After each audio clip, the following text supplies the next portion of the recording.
You are listening to Single Serves. My name is Arno Martire and I am your host. Single Serves is a podcast dealing with design, architecture, business, and city building in which I interview an expert on a specific subject matter. Together, we dive into that topic and challenge conventional thinking in a thought-provoking conversation. I sincerely hope that you will find these conversations as engaging as I did and learn a thing or two in the process. Don't forget to send us your comments, criticism, and praise. To do so, you can email us at hello@rvltr.studio or leave a comment online. You can also subscribe to the podcast on our website at rvltr.studio.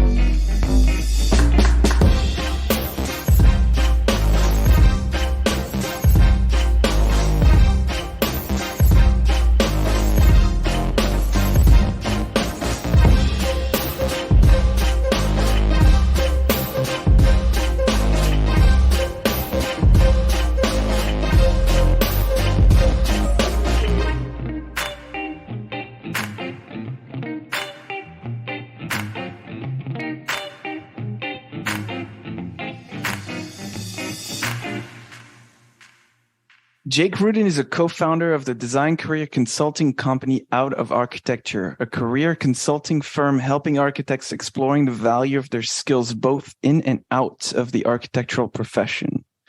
He also works as a member of the Adidas Advanced Creation Technologies team, fabricating, designing, digitizing, model making, and exploring all aspects of footwear. I invited Jake to have a conversation so he can share his insights on challenges facing practicing and non-practicing architects alike and what one can do about it. So Jake, it's a real pleasure to have you join me today for this conversation that is near and dear to my heart. Arno, thank you so much for inviting me. I've been really looking forward to this discussion. And I think, as you mentioned, my interests are all over the place and even might have had you a little tongue-tied in reading my bio. So I apologize for that. But I think what's really fun about the profession that we work in is that it has so many varied aspects and tentacles that reach into all of these elements of design and so on. So hopefully we'll touch on many of these facets over the conversation, but I'm really excited to be here. So am I. So let's start with a really hard question. Can you tell us who you are and what you do in your own words in 3 sentences or less? Yes. I am Jake Rudin. That is the first sentence. The second sentence is that I am a professional problem solver and someone who is interested in simply learning constantly. I'll qualify that later, but that'll be sentence 2. And for sentence 3, I think I work both at the intersection of technology and design through my work at Adidas, where I use digital tools and technologies to design footwear and to support in manufacturing. Semicolon, I also run a consulting firm called Out of Architecture with my co-founder, Aaron Pellegrino. And that recently has become much more than a side project as it has taken on a life of its own. So that'll be my 3 sentences. That's perfect. You're such a good rule follower. Good on you. So you left architecture. Can you tell us why? I have elaborated on that in many, many other podcasts. And so for people who are really interested in that deep story, it exists elsewhere. But I will say that here, I left architecture because I found it to be a lot less creative than I really desired. I came out of school. I found that there was a huge disconnect between the kinds of varied problems and challenges that I was solving in the studio setting and the work that I was being not only asked to do, but almost forced to do in the profession. And I certainly found that there were many different ways that, those challenges arose. And really at the end of the day, I knew that there was a place for me to practice architecture as I saw it, architecture as I knew it should be, which is just this amazingly fun and wild confluence of the making of things and the experiences that they produce.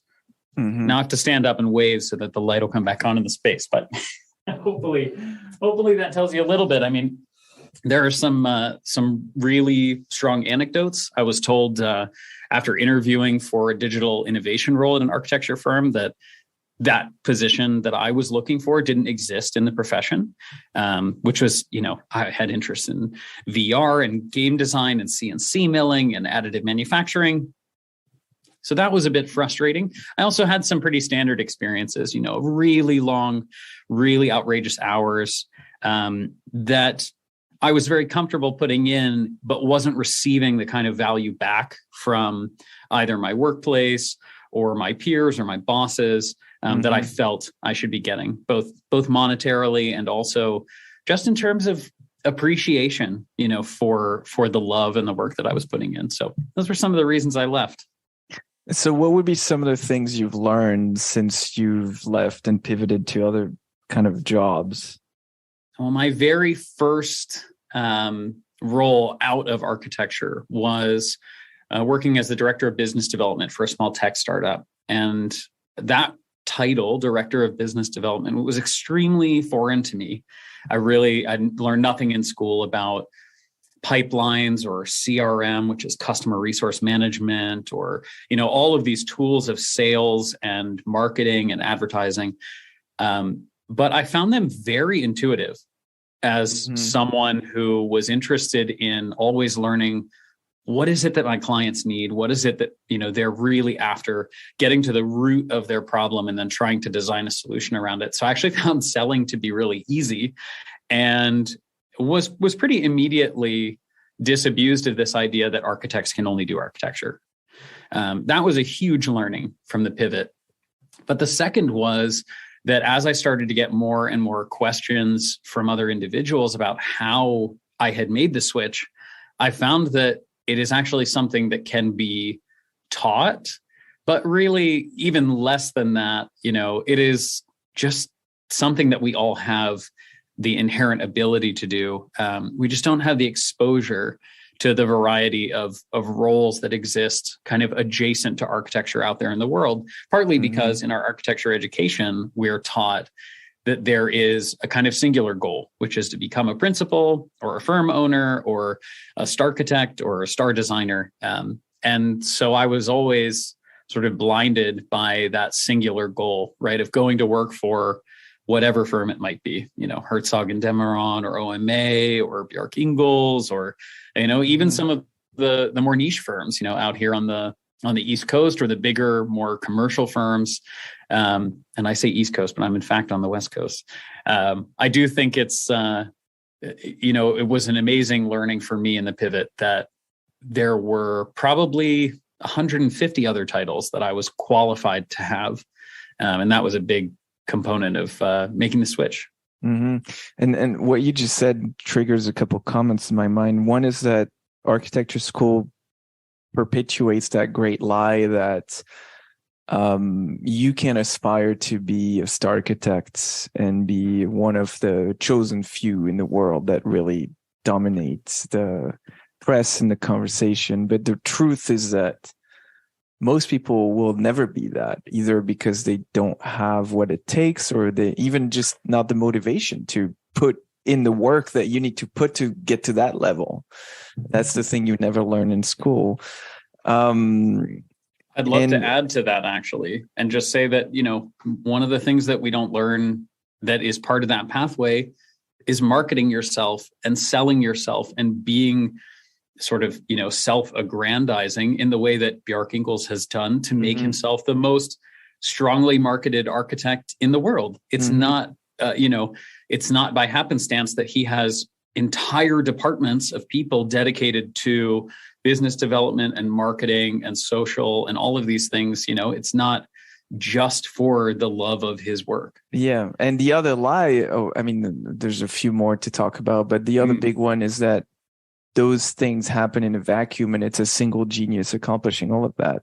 Bjarke Ingels, I kind of knew intuitively, but when I went to his website for the first time a number of years ago and looked at the staff and how many partners there were and how big the firm was, I realized like he's just a figurehead. It's not to say he does nothing. I'm sure he does a lot and kind of steers the ship in the right direction, but there's an army of from partners to draftsmen who do all the work and make it happen. And it's not just, none of that would exist without that collaborative effort. And that's the other lie that's kind of perpetuated. And speaking of sales, that's perfect segue to my other comment. As you said, you started as a business development manager or whatever the exact title was. Good salesmanship is the same as being a good designer. You have to go in and find out what your clients are up against and provide the solution, except that in one, you're actually designing the solution. In the other, you're just selling a product or a service that fits what that client is looking for.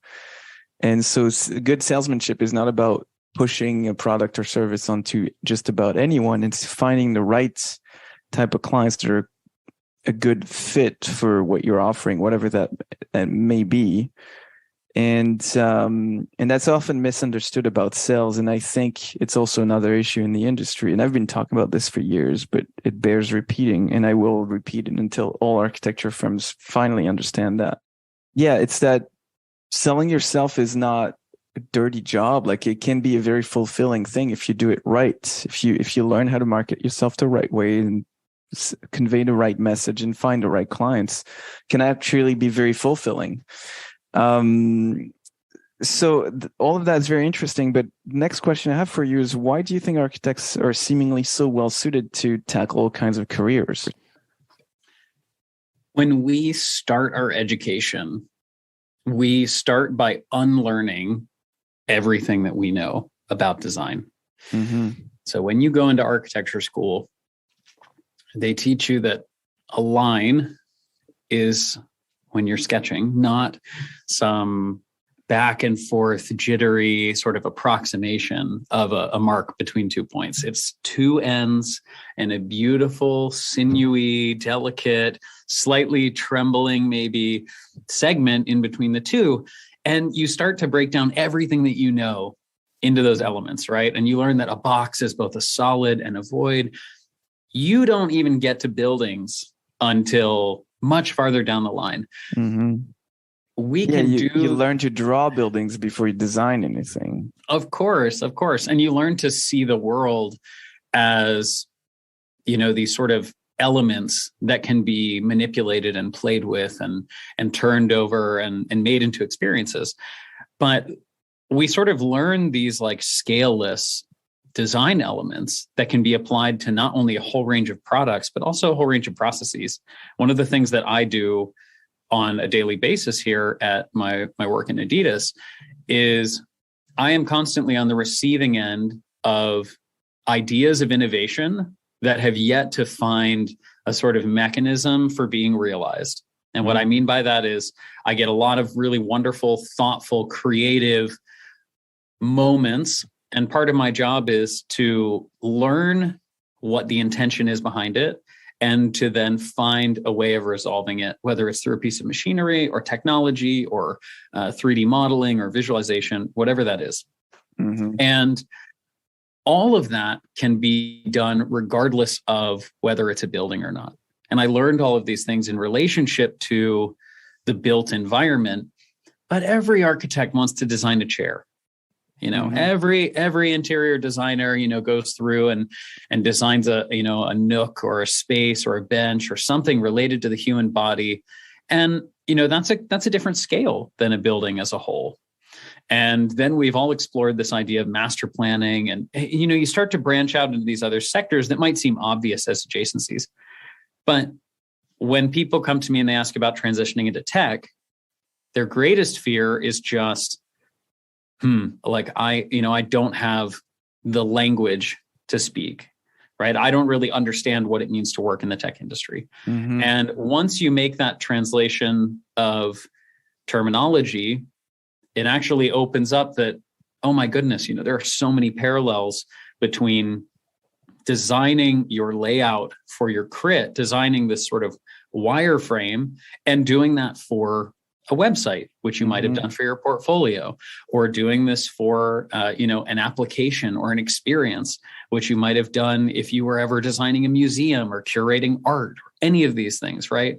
There are so many kind of unspoken adjacent pathways, but the core skill is that architects can learn faster than anyone else that I know. And you go to school to learn, not to really become a professional, which is why we still have to get licensed afterwards, which is why you still have another 3,000, 5,000 hours. Or, in the UK, you've got part 1, 2, and 3. And it's maddening for most people, but I would do the degree again anytime.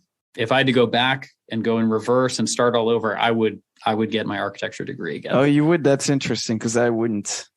No. Why not? I think I would go in the trades. I would find a trade that speaks to me and just learn to work with my hands. And so either fix or make stuff, which is related to design in some sense, because you're problem solving. But I have this unrealized dream of becoming a motorcycle mechanic. How very Zen of you. And yeah, well said. And even beyond that, like that's the first step. But beyond that, I think the ultimate goal would be like to learn how to design motorized objects. Like custom make my own motorcycles. That would be really cool.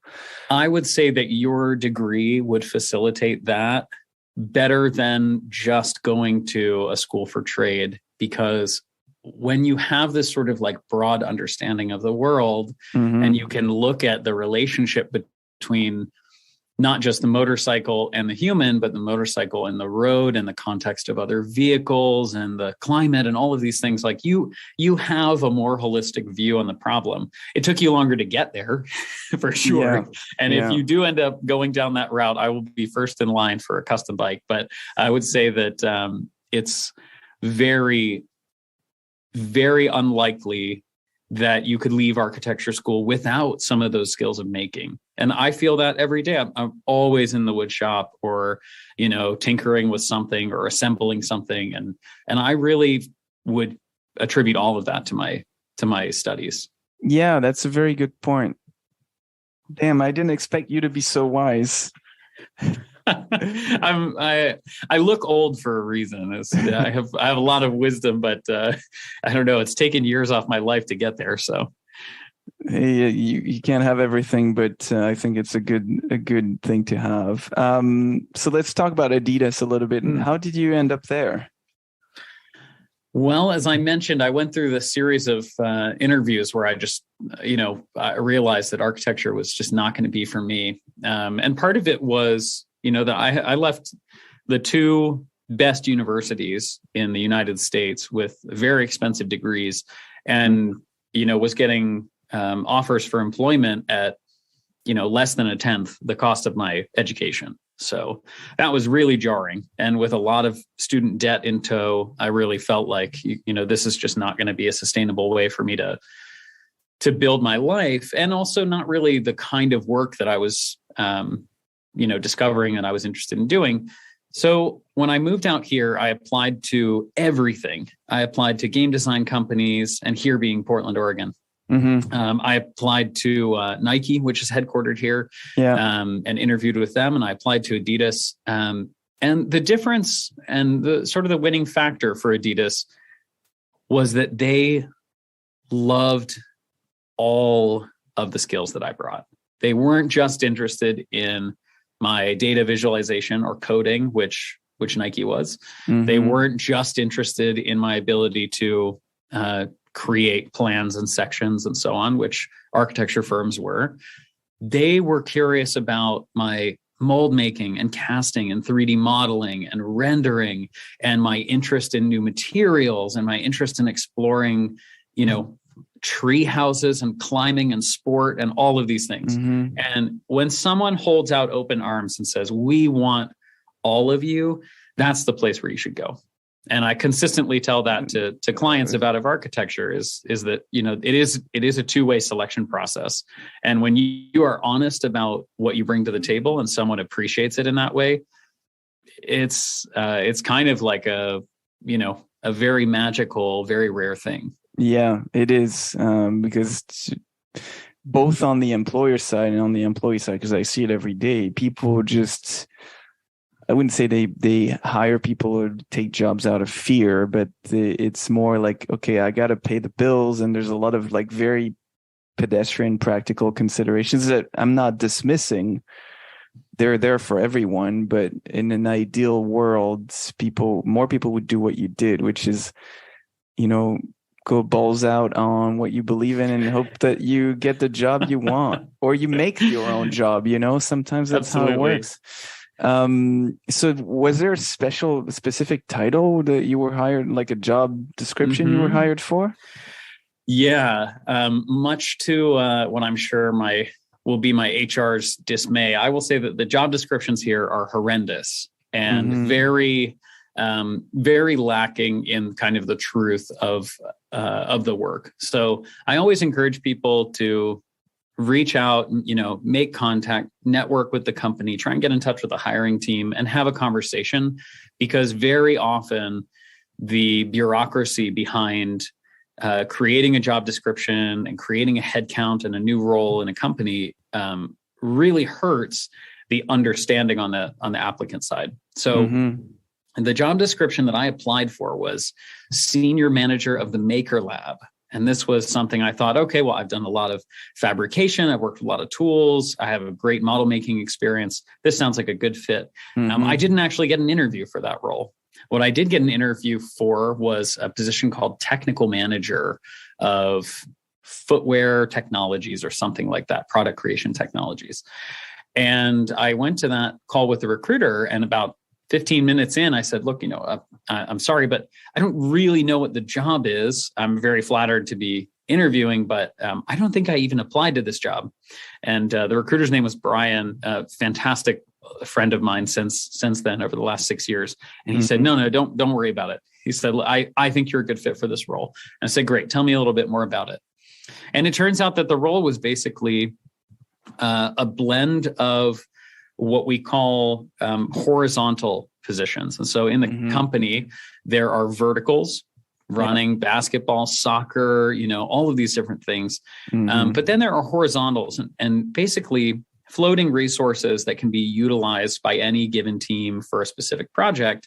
And this position was one of those horizontal roles under a technologies team that had both this fabrication side, the Maker Lab and the Sample Studio now, and a digital technology side, which I was hired to be on, which really focused on my Rhino 3D modeling skills, my use of Grasshopper, and my interest in things like Unity for VR and, my creative suite skills. So all of my Adobe work finally paid off. And so it was an excellent role. And I am still on that team. Have since been promoted to lead a team of about 6 or 7. And I've got computational designers. I have pattern makers, which is like the sort of 2D CAD of footwear in many ways.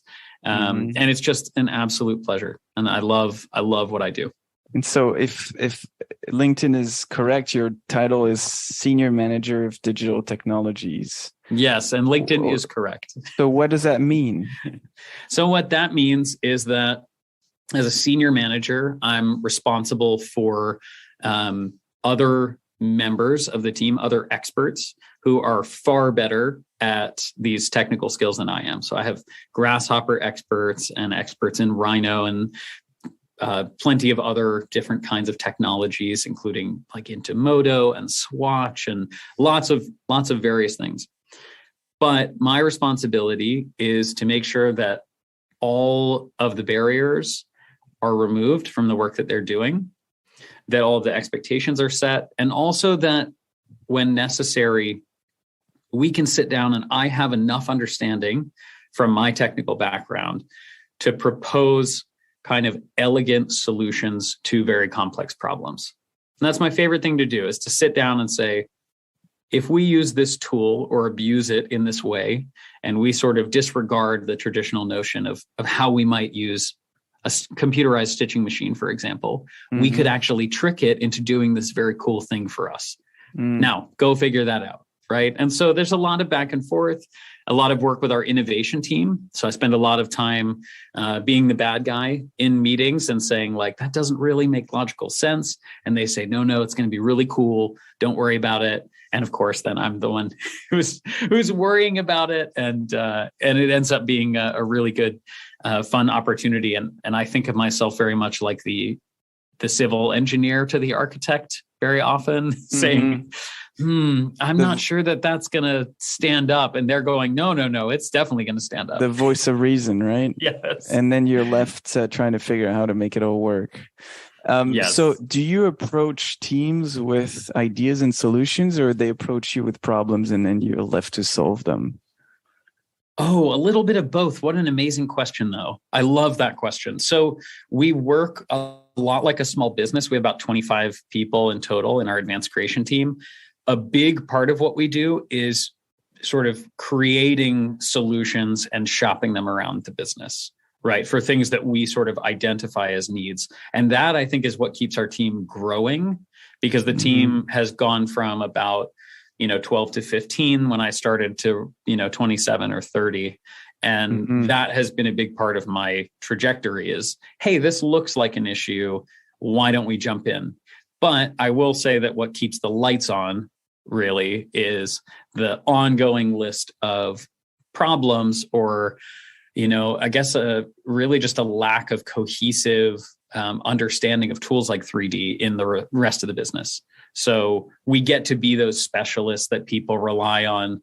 And the reason why we're a horizontal team is because very often we can build a system for 80% of the work, but then there's 20% that we are just breaking all the rules, trying out new materials, trying to get something up on the website or in an advertisement, or make a shoe that has an exploding axon as part of its delivery. And, we're a big part of making those things possible. So when you say shop those ideas around, that's internally, or you also work with external businesses?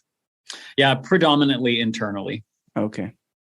I thought so, but I wanted to clarify. So let's go back to the idea of architects and their careers, and maybe focus a little more on out of architecture. What are the biggest challenges facing the architects, practicing and non-practicing, that you engage with? Honestly, that is an incredibly complex question. I think you've outlined a few, and we recently published a book that has a lot of these issues sort of very eloquently outlined in it. And to name a few, I would say there is an issue with the architecture being, I'm going to reframe that as there is an issue that architecture was built by the gentry and the privileged class and people who could afford to really take the time to think eloquently through these problems of design and beauty and aesthetic and functional solution. And we have not designed a business around compensating for that. So it still requires sacrifice, right? And we tell people that they have to pay their dues. Clients come to us both inside and outside of architecture, having paid plenty of dues and not gotten really much in return. So we've sort of formulated a business that says, look, if you want to be a successful architect, you need to have some wealthy friends who can buy a building from you, who you can go and design your grandmother's vacation home and all of these things. That'll get you some projects. If you want to do it the hard way and you want to go work for a firm, we're going to pay you a lot less because you're still learning, right? We, very frequently will hear people say that they don't feel useful leaving school and going into an architecture firm. And I would simply say that maybe you're not useful to that firm, but that does not mean that you are not useful or valuable. So that's a big, big issue. We also have plenty of issues surrounding, equal treatment, equal pay, the way that we distribute work incredibly unevenly between genders and across different races. And our architecture has a huge amount of problems that are also shared by many other professions. So I won't say that it's the only place those exist. But these are reasons why people come to us, and I think the latter part of it is just creative fulfillment. I would say that at least half, if not more, of at this point, something like 800 plus clients are out of architecture, and the thousands of conversations that we've had have circled around this idea that we were kind of sold something in school that we're not getting when we go into the working world. And, by way of example, my incredible, I'll call her my mentor, but she's also my wife, has told me many times that, in conversations with her leadership, they've said, look, you're a great designer, but you're not going to get to design for another 20 years, and that was before she left to go start a vineyard. And I think that was a great decision because she gets to make all the creative decisions and drink wine at work. But it's an incredible thing to hear that someone went to school to be a phenomenal designer, and then they go into a position in a design profession where they're now learning to be very technical. It's not a bad thing, but it's also not transparent, and it's not honest when we tell students that, this is what you need to know to be successful. Is it a challenge for firms to recognize where someone's talent lies?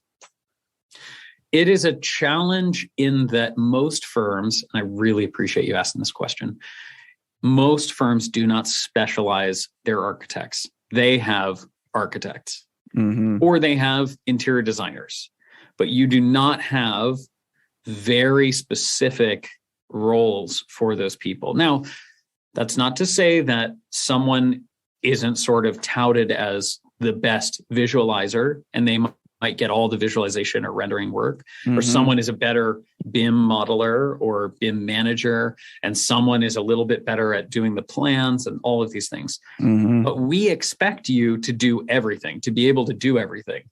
And by not specializing people, you also go into a firm and you are beholden to do the work that they have set aside for you already, which is horrendous. You should be able to go in and say, this is what I love doing. I love model making, or I love building with my hands, or I love this part of architecture.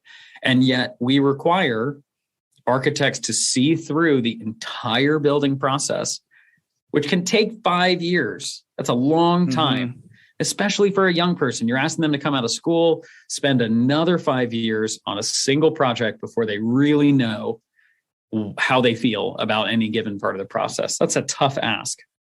It's a tough ask, but it's such a complex profession that I'm having a hard time imagining it wouldn't be almost necessary to do, maybe not for 5 years, but 2 or 3 years when you get out of school to kind of understand how, similar to you being, somewhat versed in all the things your team is specialized in, but without knowing all the details, but so you can be conversant enough to have intelligent conversations with the expert. Sure. But I will tell you that role that I have is not every role in the company. I have a role that is paired with another 10 experts who are very specific in the function that they serve and very good at their work. And in our sample studio, we have people who do even narrower bands of work, who are really good at adhesing and gluing things together, or who are really good at stitching. And we don't expect those people to be able to do or understand all those tasks. And they don't all want to either. Yeah. So I think the issue of specialization is it relates to specialization at the firm level as well, because most architecture firms are completely averse to specializing. I would even say terrified of it, because they think that they can be all things to all people. And I've realized through the mentorship of some really smart people over the last few years that the more you're specialized, the more you narrow down your potential pool of clients, but also you're going to be sought out way more for your expertise. So it's kind of a fine balance, and you can't go overnight, okay, I'm going to be the expert at X. You have to kind of build towards that. And it also what people often take it to mean is that you don't take on any other kind of work if it comes to you. That's absolutely not true. You should, and if you want, take all the work that comes to you. It just means that you're not looking for it and you're trying to specialize. So I always said, imagine you want to be the best coffee shop designer in the world. If you set out to do that, people would literally fly you all over the world to design their flagship cafes in Buenos Aires, in Mexico City, in Shanghai, wherever, Mumbai, because they recognize the value and they might have seen your first project that, and then that's where you have to be a little bit of a Bjarke Ingels and you have to learn how to promote yourself as well. Sure. Or you look around and you find a place that does that work. And I guarantee you, I know people who have worked for the Starbucks retail design team, and they have senior directors and VPs who are responsible for exactly what you're talking about. And they get paid incredibly well. And they're very highly sought after for the work that they do. Yeah, exactly. Or conversely, you can broaden your expertise, but then you narrow down your market. So you say, I'm going to be an industrial architect. So I'm going to do all the industrial building in my own area, like my metropolitan area. And then you try to be you don't have to be the best in the world. You just have to be the best in that area. And it's wide enough that there's enough different businesses that need industrial buildings. So it's a little less specialized, but it's specialized in terms of market. And so when you said firms are not specializing their staff, it brings me back to that issue. It's like somehow specialization is seen as a unconscionable risk or a dangerous territory to get in, when if you do it the smart way, it might be a bit of a challenge at first because you have to build that image and recognition. But once you do, the work is just going to come your way. It's like if you're being one of the local motorcycle mechanics, if you're the one that's honest, does the work on time and doesn't overcharge, and still does a great job, and maybe occasionally throw something in for your clients, people are going to come back to you, because that's, we all know how mechanics are, and that's a rare way to be for mechanics. So, it's not necessarily always that hard to be one of the best. You don't have to be the best. You have to be good enough that people recognize that and come to you. So it's not really a question. It's a bit of a comment, but I think it's important to talk about, because that fear of specialization, I think, is paralyzing way too many firms and way too many people, when it could be a boon to either a firm for a firm to grow, or for someone to build a great career. Kind of like you did, Thank you. I take that as a huge compliment. So you mentioned you have this consultancy called Out of Architecture. What are you looking to accomplish with it? That's an interesting question. We're about 5 years into the project that is Out of Architecture. And it did start from pretty much the questions that you're asking, which is many people reached out and said, hey, why Adidas? Why would they accept you? What could possibly be the match here? And after having those conversations, the tone shifted a little bit more to why you, and more, how can I do this? And what I began to realize was, to our conversation of specializing, there was a very small niche of people that really needed help. And those people were architects who are looking to leave architecture. Now, I will caveat this by saying many people think that our goal is to get architects out of architecture. And I will say that that is not the stated goal of Out of Architecture. What it is to help people define what they want to get out of architecture. Maybe that is leaving architecture, but it's also taking something with you, no matter what that looks like, right? Because you are taking skills, you are taking experiences away from the profession.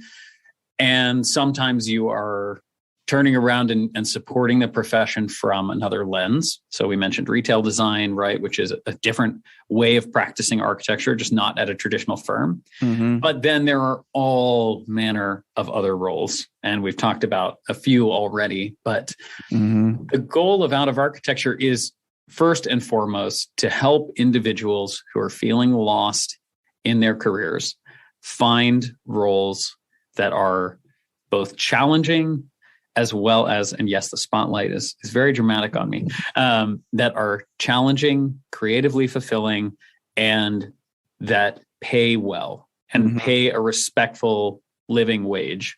And those are really core tenets to out of architecture. Whether or not those jobs exist at a firm is completely up to the architecture profession itself. And we have placed people and helped them find jobs inside of architecture firms. But more often than not, people have been there, done that for anywhere from a couple of months to 5 years to 15 years to, I kid you not, 50 years is our longest practicing client. And they just say, look, I'm done. I've gotten everything that I can out of the profession, or it's taken everything from me, and I'm ready to change. But I think you asked, what the goal is, what are we looking to accomplish? And it's really just about helping individuals. It is a business, but it is not a money-making business. I will say that. We do charge for our time. We value the time and the work that we do, but we reinvest it into things like the launch of our podcast recently called Tangents, which talks about stories of people who have left architecture. That is, something that we invest in to help and get out to clients. The book that I mentioned is also another project, which is certainly not a money-making endeavor. For anyone who has published a book with a traditional publisher, you will know that it is a net not positive, let's say. And, these are just ways of communicating with a broader and broader community that has really expanded over the years. Yeah, books are expensive, but it's also a great marketing tool, right? We're trying to use it as a great marketing tool. Because they're in people's mind, and I don't think that will ever change. Books are token of authority. Like if you've written a book, you literally written the book on. Sure. And it's thought leadership in a way that I think is important to us, because we want the messaging for this transition of the architectural profession to be: architects are amazing. They are valuable. They are incredible. They are talented. And they can do whatever it is that makes them happy, even if that thing is not traditional architecture. Yeah. And smart architects will spend hundreds of thousands of dollars on a beautiful monograph, not because it makes money, but because it gives them a position of authority when they're trying to market themselves. That's absolutely true. So when someone hires you, what do they get? Good question. Well, that can be from a few different lenses. The primary is if you are someone who's looking to make a change in their career and you come to us, we mostly provide one-on-one coaching and consulting for your next step. Sometimes that is as simple as, I'm going to leave my job. I'm looking for a new role.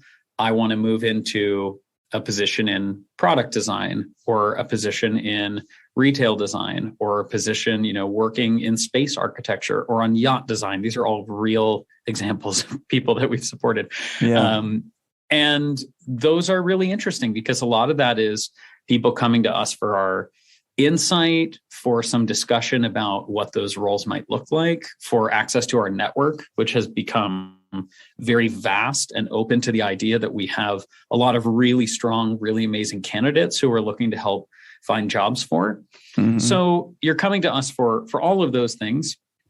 But we also now have seen recently this sort of flip side, which is, we are not a recruiting or headhunting company, but we do have companies that are coming to us asking for us to share and post roles for them, asking for us to help find individuals who are sort of statedly looking to leave one thing and go into something else that might be considered at least more interesting for them. And so we have companies that are looking for very unique candidates, whether it's somebody with architectural experience, but who wants to practice in a different setting, or companies that are just seeing the messaging that we're putting out about how amazing architecture skills are. And rather than having to hire a graphic designer, a 3D modeler, someone who can do their web design, someone who can do their social media. They come to us for one person who fits that bill, and that person is the superstar of their company. So we're starting to get clients from that other side who are asking us for support in recruiting and interesting positions and roles to fill. So that's been an exciting two-way street, so to speak. Yeah, it's interesting.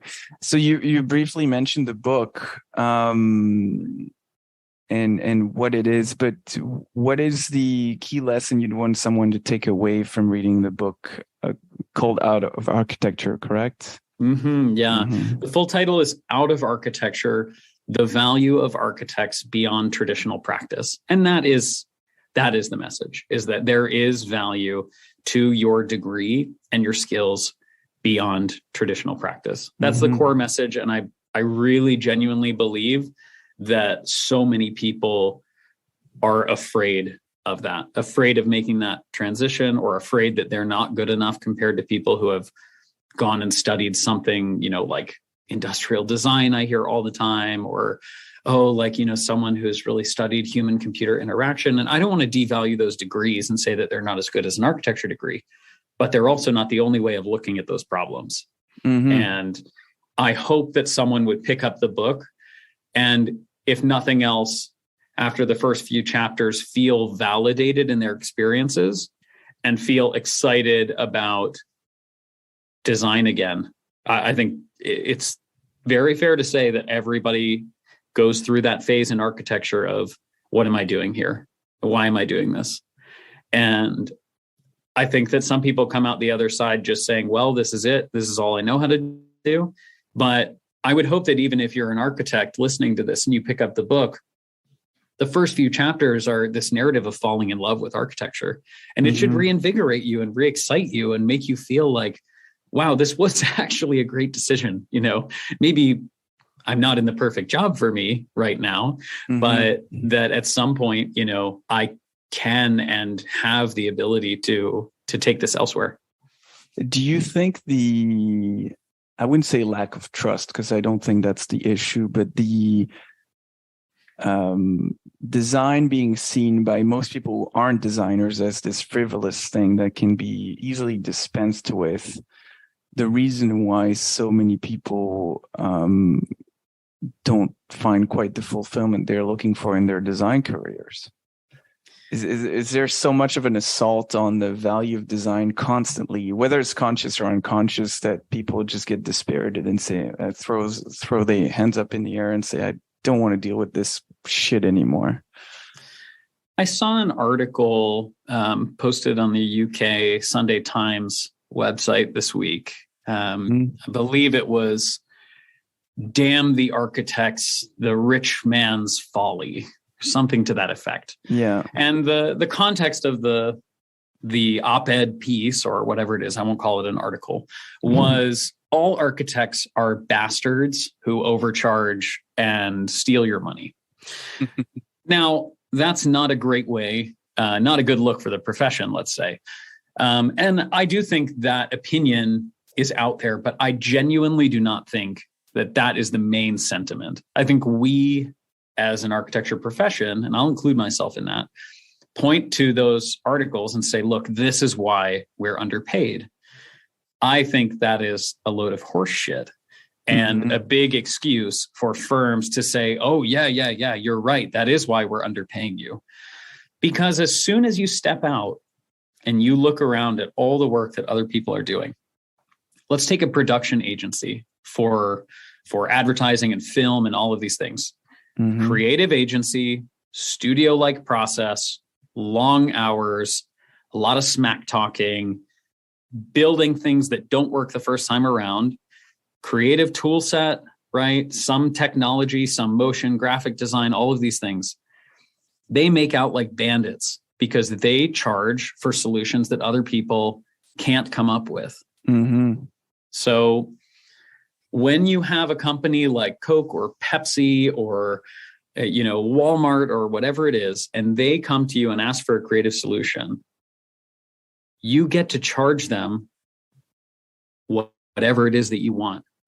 And the problem is For architects, that number's super low. Oh, sure. Because we think that someone else is going to do it for less.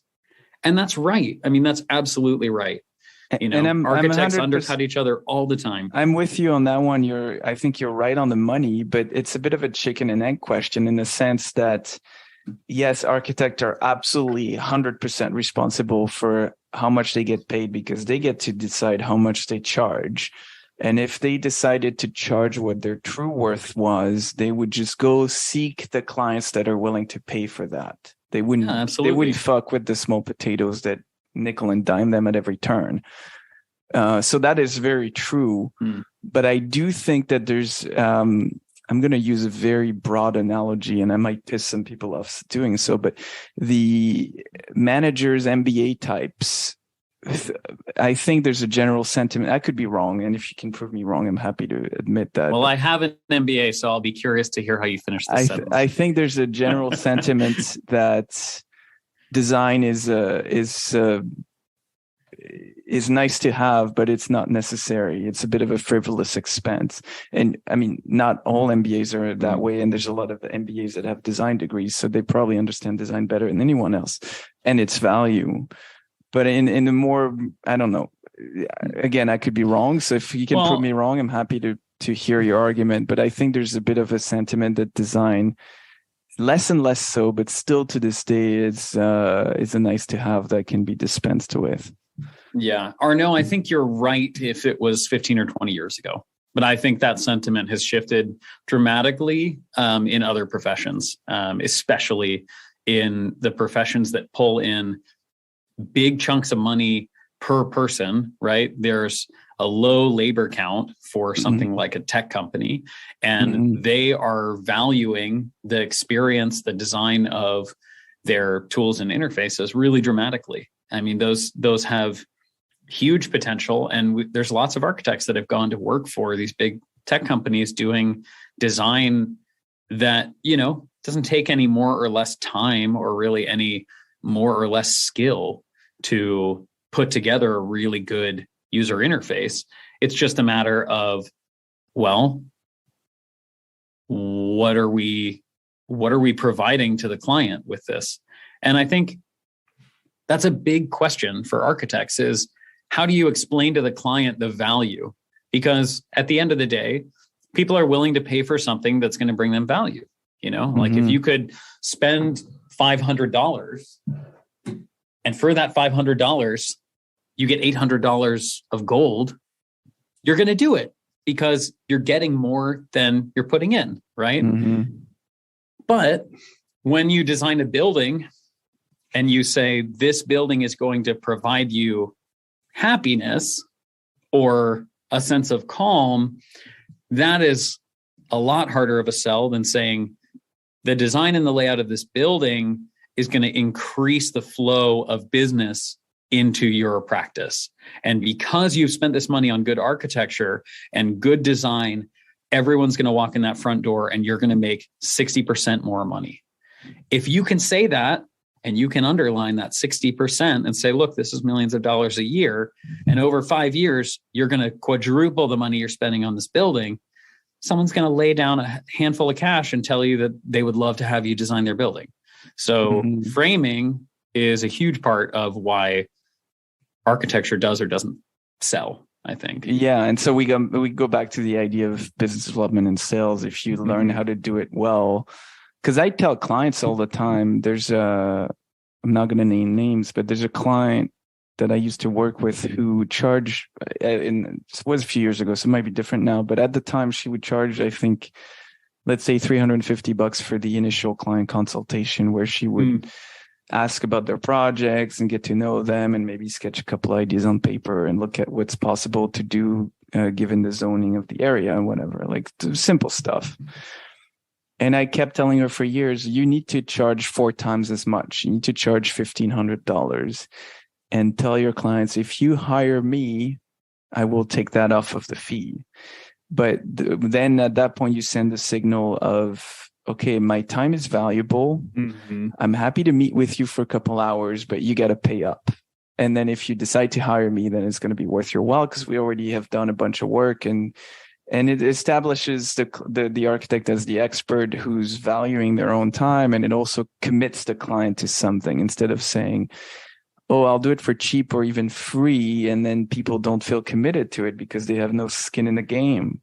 Mm-hmm. And the difference Absolutely. between $350 and $1,500 can be quite significant psychologically speaking. It's still not a big amount of money, but in people's minds, like, oh, $1,500, it's like, half our mortgage or something. So it's not insignificant anymore. Absolutely not. And so I think that mental shift needs to happen in more firms, and people need to realize that, yes, they will lose some work if they ask for what they really want to get paid, but they will also eventually find clients that truly value what they're offering. Mm-hmm.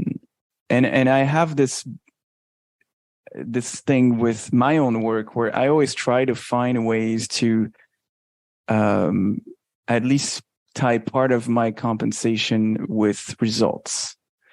So if I can get the clients some kind of result that we agree upon together before the work starts, then I get paid more. And if not, I still get paid for my time and thinking. But if I get them the result they need and it helps them make more money or close more work or whatever, then it's only fair that I get paid more because my work's more valuable, right? And I think architects need to start thinking that way more on a regular basis, because that's how they're going to transition from the scarcity mindset to the abundance mindset, where they can go to a client and just slap their hand on the table and say, "This is what we charge, take it or leave it," and demonstrate their value at the same time. Obviously, you can't just do that and walk away, but the learning to demonstrate your value starts where with the fees and how much you want to charge, and then you can justify that by saying, "Well, we're going to put our money where our mouth is and get you the results you're looking for, and then some." Absolutely. My dad says it's the jobs that you take that'll kill you, not the ones you don't. And so I always keep that in mind when we're meeting with clients. And, I tell them, yeah, it's going to be $750, the base fee for an initial consult. And they go, "Oh man, well, what are you going to give me for that?" And, and I say, "Well, this conversation that we've been having for the last 30 minutes is pretty representative of the work that we do. If you found value in it and you'd like to continue." And you always know when people go, "Absolutely, yes, I completely want to work with you." They're going to be great clients.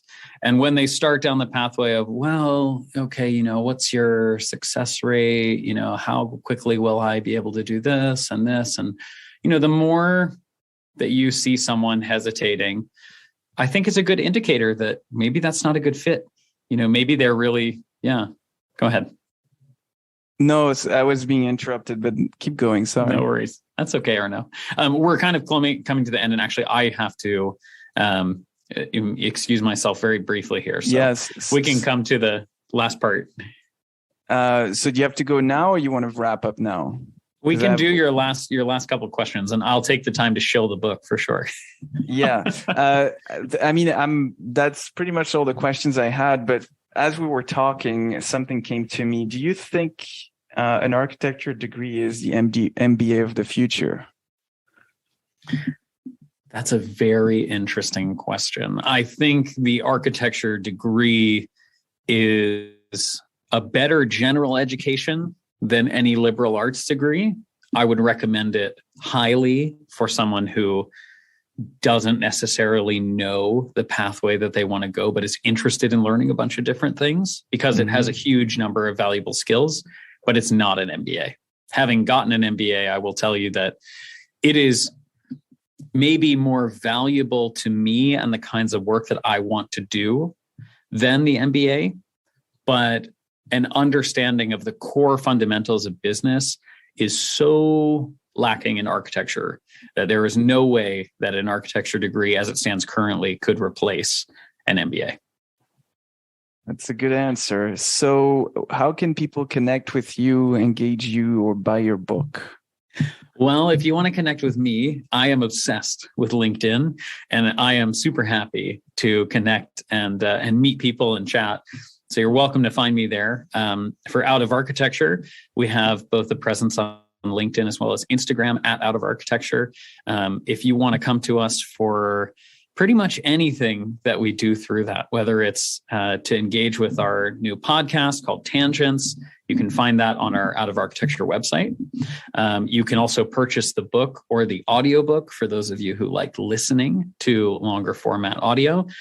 We have that available on Audible. You can purchase it through our website or through Amazon directly, in print or on Kindle. And I think if you want to engage with us, just please come by, say hello. We are always open to having conversations like this. And Arnaud, it has been a pleasure to sit here and have this one with you. Pleasure's all mine. Can they reach out to you, get free sneakers? No, you cannot get free sneakers, but I would love to have you support Adidas. And we always have really cool new products coming out. So for that, the website, and you'll want to write this down, is adidas.com, believe it or not. No. Really hard to remember. Yeah. Well, I want to thank you very much for your time. It was a really interesting conversation. Hopefully the first of many. Thank you, Arnaud. I would love to have a round two. And I hope that you have a great rest of the day. Thanks, you too.